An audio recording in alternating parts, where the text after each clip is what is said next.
Well, it's becoming far more obvious, and it's becoming more and more obvious over the years that the elite are totally behind pushing Islam, its institution, its religion, whatever you want to call it, its political institution throughout the world. Why are they behind that? It's a matter of the method of control. Doesn't matter what the control is. It doesn't matter what it is, as long as it controls the people, whatever works. Now, I'm not sure if this is actually, it will work because, one of the problems is that, one of the reasons a lot of people, there's been a lot of intermarrying of first cousins over many generations. It's almost like it's a religion that's not going to take root too well amongst a lot of other people. It's like a religion that a lot of other people just aren't going to get brainwashed into. But if you actually get into, what religion is about, it's a method of control. That's all it is. It's a method of control of the people. I know a lot of people say, well, yeah, it's what it is, and it's the truth, and yeah, maybe. But then again, when you get on the top, and also when you get on the top, even in any religion, it's do as I say, don't do as I do. This guy over here, Obama, hoping change. But then I have to realize, first off, in our country, the United States, it's like, well, Obama's been president for 8 years. Actually, he's a Muslim. He's got an administration that's a Muslim. Valerie Jarrett is main advisor. You got John Kerry, whose daughter married a Muslim. The daughter's husband's best man is the son of the, the top negotiator on the Iranian deal. And, there's a lot of different things. This isn't just, haphazard. This is a plan. You're talking about David Cameron in the UK, like, yeah, we got to bring in more Muslims and stuff. And, it's like they're throwing all the people that are born natives in the UK out of their houses and are giving it to Muslims. They're bringing them into Sweden. They're bringing them into Europe. Why? Why? It's all a matter of control. It's a method of control. They don't care what the method is. It don't matter.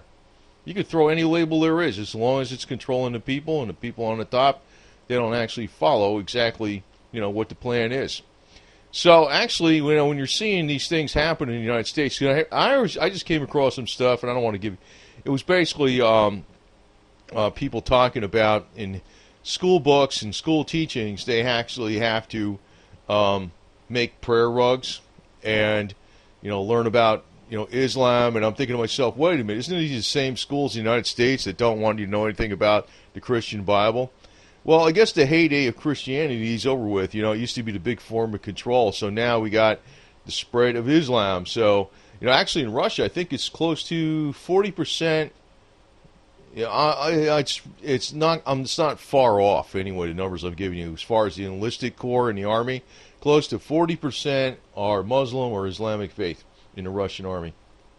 They got a heavy-duty population over there. So, yeah, if you actually look at the Muslim population, it's pretty heavy in, well, we know France, and we also know in I don't think it's that heavy in the United States though, but as this chart is implying, because they always try to make the numbers look bigger here than they really are. But in Russia, it's pretty strong. It's pretty strong there, and it's pretty strong. It's stronger in the UK. It's probably stronger in Sweden and in the United States.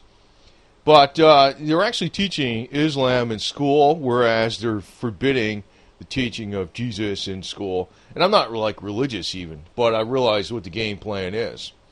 The game plan is what religion actually has the strictest rules in structure in place right now to really control the people. Sharia law. If you look back, what's been the policy in the Middle East all along? To support. That's the Muslim prayer rug. This is what they had to make in school. Some of the classes. And we got to make a prayer rug and teach you about Islam and stuff. But everything else is forbidden. Hey man, there's a game plan going on here. It ain't like hey, we're just being multicultural. They're full of shit about that crap. Totally full of it. Totally full of it. They're pushing whatever is going to be the most effective control for the people that they can put in place. If you go into, I don't care if it's the Sunni side or the Shiite side. If you're in Saudi royal family does what the hell they want on the top, and you go in Iran, they do what the hell they want on the top.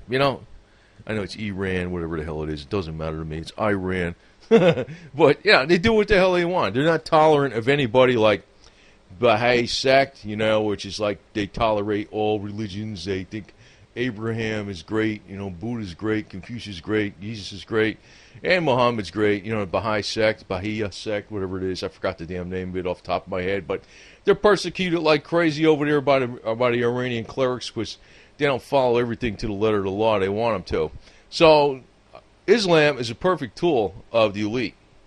It is. That's why it's being pushed in the UK. That's why it's being pushed in France, Germany, and Sweden, and also now in the USA through our education system. So, you know, don't be fooled. And actually, this Pope Francis guy, I don't think nothing of this guy either, because, you know, I think ever since they had Vatican II in 1964, the Catholic Church just kind of threw out all the stuff that was their traditional teachings for the last, I don't know, over 1,000 years that were supposedly like axioms that can never be wrong. And this guy here, Pope Francis, is just like blending everything into the Catholic Church. Well, you know what? If the Catholic Church has a certain doctrine, that's what it is. You don't change it because you're the Pope and you decide, you know, you don't change, you make something. I'm not even really religious, but I think this guy's a total fraud, too. It's all part of the New World Order. You know, he's embracing every other religion and just make it one big, happy New World Order religion, I guess, under him. They're doing anything they possibly can to control at one respect, but also bring together all the religions into one religion. And that's part of this guy's game, you know, Pope Francis. Even though he drives an old Volkswagen Bug, he's a yo-yo. Yeah, and you know, this guy, actually Obama, when he came on the scene with his Hope plan, yeah, that's that. Anytime you hear this hope and change, those are buzzwords for freaking screwing you over, you know? I mean, I hate that word hope. Hope is like disparity. Whenever they say hope, they'll do the exact opposite. They'll drain it all out of you, man. They'll suck it out of you like a vampire. Whenever they use that word hope and acting like they're going to care, they're so full of shit. I'll just put it to you. That's the way it is. S-H-I-T. They're full of shit, you know? Special high-intensity training, whatever you want to call it. You know, that's exactly what it is. It's special high-intensity propaganda training, you know? That's what they are. They're so full of it. They actually are, you know, pushing an agenda. And, you know, hope, it's the exact opposite. When I ever use that buzzword hope, I disgust the hell out of me. When I use that buzzword change, that means throw out your Constitution, throw out your individual rights. And I'm going to actually get a little more politically incorrect on here, but before I do, I'm also going to warn people that Hillary Clinton, I think, is the next president of the United States. I hate to say it, but I think the fix is in with old Donald. I think the fix is in with Jeb Bush, because old Donald's stealing the thunder from all the people that could challenge Jeb Bush. It's kind of making like the number 2 guy Jeb Bush, because Donald's in there. So he's stealing the thunder from like anybody and anybody out there, you know, whether it's Cruz, Rand Paul, Scott Walker, or whatever. Those are the main ones that could have challenged Jeb Bush. Yeah, so he's sucking it up all from them. So there's no challenger to Jeb Bush, and then Donald will run on a third party, and then you'll see everybody be just enchanted with Jeb Bush. There won't be enough for Donald, which he's probably all in with the Clintons anyway. And you'll see this lady. Now, this lady's been Muslim Brotherhood all the way. You know, with this Huma, whatever her name is, that's been her alleged girlfriend since like 2007, 2008. You know, if anybody doesn't figure out by now that Hillary's bisexual, mainly lesbian, you know, I mean, crying out loud. I mean, you got to be an idiot. You got to be living under a rug for the last 20 years for crying out loud. Even though, you know, nobody ever says it. I don't know why. I mean, it's so freaking obvious. But she's hooked up with the Muslim Brotherhood lady, you know? And then she's over here with Muhammad Obama at some function here. She's got the garb on. And there's Valerie Jarrett in the blue, which is, she was born and raised in Iran. She thinks it would be a great thing to have Sharia law in the United States. She says that. That's why we got all this, man. I'll tell you what, but all you anti-Semites out there, you better freaking start picking your freaking choices right now. You know, whether you like everything Israel does or not, I know Israel's not perfect, but I'm going to tell you right now, you better start picking your choices because, you know, if Israel does a couple things wrong here and there, I know they do, just nobody's perfect. But, you know, I'm looking at the other side, I'm like, yo, man, there's no contest, you know. And I can tell you one thing, the people in Israel don't want to have a pro-Muslim Brotherhood lesbian up in the White House, and they weren't for Barack Obama. Seems the American Jews were for him. I don't know why. I know why, because of social programs and stuff, because they got kind hearts and they think he'd help out the poor people. But that's not the way it worked out. So anyway, you know, he gave him a lot of disparity instead of hope.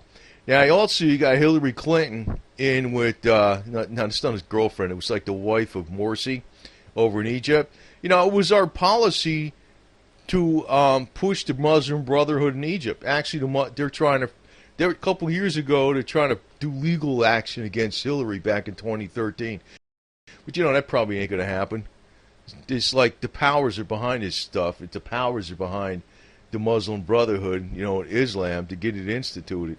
Why do you think our policy is like this in the Middle East? Why do you think the policy is the way, you know, we're basically backing ISIS, or ISIS, or ISIL, whatever you want to call it, yo-yos, you know? Now, the problem is in the USA, you know, we don't have enough people that are like married to their first cousins for 50 million generations. So we get a lot more thinking people down here. So it's like the religion of Islam is not going to appeal to a lot of people in the USA. I can tell you that right now. You know, it might appeal to power-hungry yo-yos on the top to take all the advantages of it, but nobody on the top wants to put up with the rules either. Because, you know, lesbians eating other women, whatever the hell you want, it's what she does. You know, while she's married, that would be a punishment by Islam to be beheaded. So this lady should have been beheaded here, you know, no Hillary. But, you know, it's like the rules are only made for the underlings, right? She's goddess supreme, right? Now, I'm going to tell you one thing. I'm bringing up this flag thing again here because I'm going to tell you the real reason the elite hate this flag. This flag represents rebellion. I know, you know, I'm going to tell you something, man. Before people get pissed off at me about this flag, I know, you know, I'm from up New Jersey and up north, you know. I'm not familiar with everything that went down in the south, even though I'm down south now, right? I know I read about it, and I can tell you a story. I know there was a lot of segregation going on even in the mid-'50s, and there was a lot of hatred going on back then, too, right?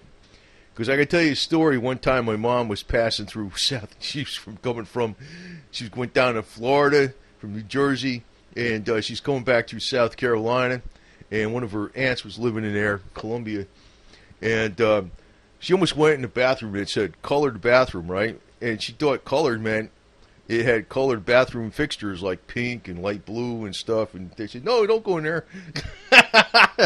So, I mean, you know, a lot of people up north aren't actually familiar with the history of what exactly happened down south. But I'm going to tell you, the money angle to the Confederacy is like something else totally different. You know, that's actually the main reason the war happened. Because Abraham Lincoln, even though he's from up north, he was going to make slavery a permanent institution. But the reason the elite hate this flag, it's because it represents rebellion against the powers, the money powers out of New York. It was rebellion against excessive taxation. Because I'm going to tell you right now, the North was already, they were going to make slavery a permanent institution down south. And the thing is, it didn't happen that way because the actual issue was over money. They raised the cotton tariff from 15% to 37.5%, and that was the Abe Lincoln platform, and that was the first thing that happened as soon as he, like the day before he got in, you know, because the South already seceded because of that yo-yo. And I already went over this. It was partly because a 30,000-pound gold shipment on a USS Central America sunk in a hurricane that they sorely needed up in New York. So the government was broke. The Wall Street yo-yos were broke. So they wanted to tax the shit out of the South, raise their taxes more than 2.5 times to because they were going to tax even more than cotton. So South said, screw it. I wasn't even over it. But, they don't like this flag because this flag means screw the New World Order. Now, I personally like the reverse colors, the one they had in Mississippi with the blue background and the red X. But, whatever the hell, man. I don't know why. Because I like blue better than red. But anyway, I'm going to tell you right now, the elite plan is, the game is to institute Islam as part of the New World Order religion and make the New World Order religion really like a bunch of control freaks, so they run your whole freaking life. Because the whole thing is, whatever people they allow to survive on this earth, they want to control the shit out of them, okay? Shit meaning special high-intensity training, which means you're going to be indoctrinated like crazy, okay? So, anyway, and I see this crappy photo here. I'm getting pissed off at it because you see Obama smiling at Hillary. She's playing the Islam thing, and Valerie's over there like nodding in approval. Oh, that's so wonderful. Yeah, whatever you're doing, lady. I mean, these people are all pile of... I mean, this lady, though, I mean, when she went down to Arkansas, remember she put on this southern accent? I've been down south 20 years. I ain't put on a southern accent yet. I mean, some people actually think, well, when I go up to New Jersey, though, they think I sound like I'm from the South. I have an accent. I was like, really? And, down here they think I have an accent from up there. But up there they really got an accent. So that's getting closer to New York City. But I'm going to tell you, I don't know why these politicians will flip like chameleons anytime they want to just to get your damn vote. And, that might be the Trump game, too. I don't know that for a fact. I wish it wasn't that way, but I kind of think it is. But anyway, the fix is in also with this Islamic bullshit. But I don't think it's going to fly in the United States that easy because, we haven't had 50 generations marrying our first cousins and killed our brain power. Most people think, they don't want to do that. You know what I mean? Unless, of course, they're drinking... the water with the what do you call it, the fluoride in the reservoirs, and they're having processed foods from the supermarkets. Maybe that's dulling their brains and they'll go along with it. I don't know. I really don't give a shit about any religion, to tell you the truth. I already said I'd have the cult of Diana Dors. To hell with the bullshit. The blonde lady that was a good competition for Marilyn Monroe and back in the 50s. So, anyway, the elite got the game plan on for Islam, and they're trying to push it in our schools. And, you can't hoist the Confederate colors every freaking where you want to go in their face. But just remember, rebel. Rebel against the elite. We don't need these bastards, man. We don't need them at all, man. We don't need a prayer rug. We don't need none of this stuff. I mean, I want a cheetah rug, I don't need a prayer rug, and we don't want tiger print or cheetah on it. We don't need any of this stuff in our schools. And, Muslim can do what they want where the hell they are, but as far as over here, Barack Obama, there's another thing. This guy, they say we got the first black president. We never had a black president. This guy is, well, first off, he's a half black guy, right? But number two, more importantly, he's got nothing to do. His blackness has got nothing to do with the USA. It's got everything in the world to do with over in Kenya, which you can say, yeah, that's black. But he was the guy, his family was the ones that owned and sold the slaves because that's why they moved there originally. They're Muslim slave traders. That's where his black side comes from. So, I mean, crap, man. I mean, talk about, you got a half-black president, and the black side of him that's half-black is from the slave traders in Africa that were Muslim slave traders. I tell you, a lot of people got hoodwinked with this guy, big time. They're going to get hoodwinked with Hillary because the women are going to go, not all the women, but there's enough of them. I'm so excited there's going to be a woman president. I'm thinking to myself, lady, holy shit, we're in deep shit. I can tell you that right now. Anyway. So fight the power and hoist the colors, man. The hell with this freaking Illuminati shit. We don't need them. Over and out.